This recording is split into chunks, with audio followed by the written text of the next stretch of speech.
ఆ పక్కన ఉండేటటువంటి వైగై గంగానది పొంగి ఆ నీటి ప్రవాహం ఈ సైకతలింగం మీదకి వస్తుంది.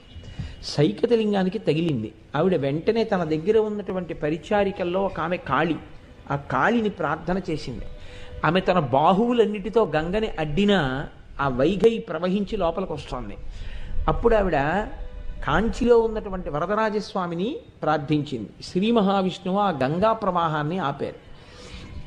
అప్పుడు ఆ తల్లి సైకతలింగాన్ని కౌగిలించుకుంది.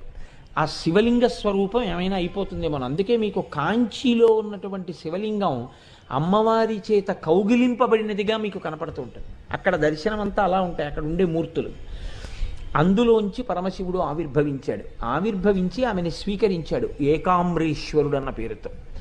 అక్కడ వేదము చెట్టుగా వచ్చింది. ఆ వేదము చెట్టుగా రాబట్టే 4 కొమ్మలు 4 రకాలైనటువంటి మామిడి పళ్ళు